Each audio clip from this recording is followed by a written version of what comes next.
Well, Dean, let's actually start with sort of the bit of news which is most current, the appointment of a new assistant manager. You're part of the appointment process. What does Thomas bring to the table? He's got a different skill set that can add to the skill set that we've already got. I'm hoping that there'll be different ideas as well that we can use, because he's obviously coached in a different level to the Championship. I think that always helps when you have different ideas and different viewpoints. And looking forward to working with him. Met him 3 or 4 times already, and he's really impressive. His ideas on the game, the way he talks about the game, and the feedback that we've got from other people about him as well. So, we'll certainly add to what we've got already, and it'll be a positive for us, that's for sure. How does the structure then work underneath yourself? Obviously, you're the head of the interview panel as well. We've got Richard here at the club, and that. Thomas, are there specialisms that the pair of them have that offer to you? No, well, the idea was always to have 2 assistant coaches, under myself anyway, and I think part of Fleming's role previous to me coming in was that. But then Fleming worked with the academy, and then started up the B team, which was important for us, and got that running. And when he decided to go back to Denmark, we thought it was important that we got somebody in to work with myself and Richard with the first team. Tom Bates obviously left as well to go to Aston Villa, so we probably felt we were short on the coaching front. With just myself, Richard, and Kevin O'Connor, Alan Steele. So we felt we needed some more depth in there, but we wanted expertise as well, and that's what Thomas brings. Mm-hmm. Obviously, working on the training ground this week is what you would have had to do to put last Saturday out of mind. Did it take a little bit of time for everyone to recover? You weren't happy with what happened. You expressed yourself obviously to the players with what happened as well. I'd imagine Monday morning wasn't the easiest place to be here. No, and I took the players back to another time when and we've all been through games like that where you haven't turned up and you've got well beaten.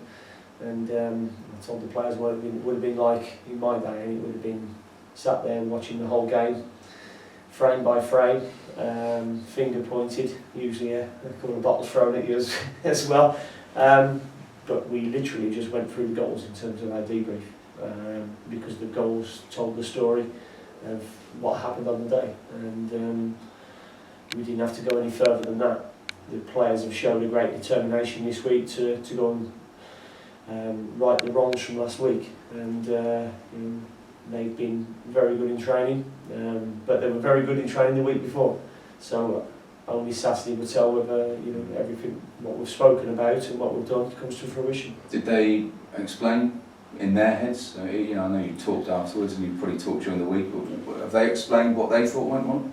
Yeah, I mean we've all talked about it. I mean, one of the things that I thought was noticeable on the day, I thought physically they looked brighter, livelier than us, and in terms of what we'd done last week was no different to what we'd done the previous week against Birmingham. So for me, it can only be between the 6 inches of the ears that has allowed us to put in a performance like that, and it's something that we had to put right. People, it's a horrible word to talk about, but it applies a bit more pressure, I suppose, to this Burton Albion game, which is a home game. The run, maybe not as many wins on the board at the moment as you would like, and obviously off the back of a 5-0 reverse at Norwich. This is a sort of slightly more pressurised game. This is where people have to stand up and be counted, and in the coaching dugout, but also on the pitch. Yeah, no, that's part and parcel of football. People will always talk about pressure, and is there more pressure on Saturday's game than there was on? That's not in my head. I know there obviously will be, because people will look at the run you're on. But I felt as much pressure, when we was playing MK Dons in my first game, as I probably will on Saturday, because that's the pressure that you put upon yourself. But we had a meeting and we discussed, and we all have to look in the mirror and make sure that we're all doing the best that we can to go and get the results in the performance on Saturday. Is it moments like, you're long standing now in the managerial game, is it moments like this sort of period where you look at yourself as well? Yeah, you should always do that anyway. You should be there should be a reflection after every game. reflect on the week. Was it right? Did you do this? Did you do that? Did you make the right decisions? Did you make the right substitution? So there's a lot of reflection because you can only improve by doing that. This week's been no different to any other week. What we have to do is keep making sure we get a performance. And I've said already, if we put in a performance like we did against Birmingham City, then the results come. And what was really nice when Tuesday evening we had the Christmas fair at the club, and we've lost 4 on the spin, and he's disappointed. Was it 5? It's 4, isn't it? 4. And it's disappointing, and I can feel it. I've been a football fan myself, but it was really uplifting because there was so many supporters there with their children, and they were all very positive, and saying a lot of them hadn't been to Norwich, so they probably wouldn't have been as positive if they had. But the ones who were at the Birmingham City game were saying, listen, he's just about turning the corner. I mean, is that what you have to focus on? Saturday was a bad day at the office. The game against Birmingham City actually is the marker that you want to hit again, because on any other given day, 9 times out of 10, that was a game that you probably would have won. Yeah, I mean, I can't too often remember going into the press after the game and saying we were fortunate to win like Gary did during that game.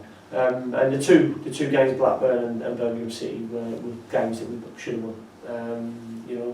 But should have and could have don't get you points. No. You have to go out and deliver. Saturday I'm hoping was a one-off. I'm sure it will be, because the players don't want to go through that feeling again, and I've seen the determination and still in their eyes this week. And you talk about the positivity you got from the supporters who were at the Christmas party with the kids on Tuesday. Is that positivity being reflected amongst your group, the players, the boardroom? Is there still a very positive vibe, even though it's very disappointing? It was very uplifting, to be honest. Certainly uplifting for myself, Richard and the players to be in that. And I was with Matthew on Monday, and Matthew's very positive about us moving forward, and directors of football are as well.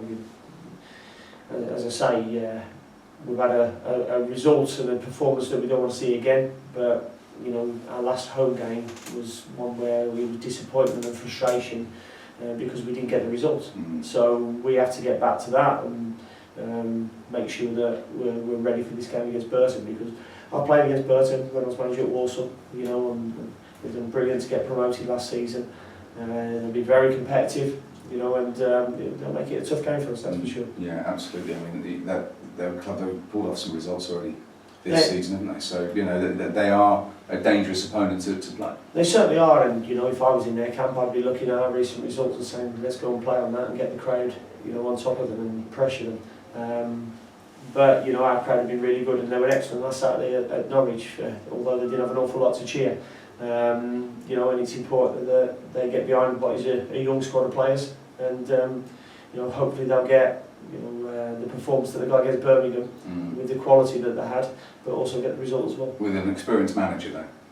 Yeah, with an experienced manager. Nigel's a very experienced manager. We've crossed swords a few times when he was at Sheffield United as well. So looking forward to it, and it'll be a great game, and hopefully we can get the victory we so crave. Just in regards to, people talk about players who follow in father's footsteps on the pitch, and it's very, very difficult to emulate maybe the successes of your father. Nigel obviously had to follow into a managerial path after what his father had done. He was a one-off. He couldn't be like that, but he's conducted himself as a manager in his own way, hasn't he, really, and worn the mantle of Clough in a positive way.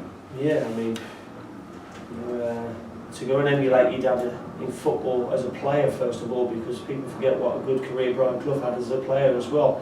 And it's arguable that Nigel surpassed that, with what did Nottingham Forest and Liverpool and England, but then to also be in going to the management game where people will look and see what Brian Clough did in winning 2 European Cups with Nottingham Forest and the league, and with Derby, and people talk now still about the late Brian Clough, and Nigel's done fantastic in the job so far. I was amazed when he got the bullet at Sheffield United, having taken a League One team to the semi-final of the League Cup that season. I thought it was very strange, and he gets his team playing, and he's had successful teams, so it'll be a challenge. Busy period coming up, but I suppose your focus is Saturday, isn't it? And there's a lot of games. This is a really important part. Yeah, no, our total focus is Saturday. We know we've got Bristol City and Leeds coming up. Total focus Saturday. Burton Albion, that was from once the final whistle went last week. And does that mean also that the FA Cup draw, although it's there, it's coming up, you'll start doing your homework on that? That's so far off at the moment. Yeah, no, it's a long way off. It's a month away. Our concentration is solely on the next game because that's what can get us 3 points. Right, and just finally then, team news, squad news for this game? Yeah, it's from where we were, it's fit. Callum's just suffered a little setback, so he hasn't trained with us since Monday. Other than that, everybody's fit from last week.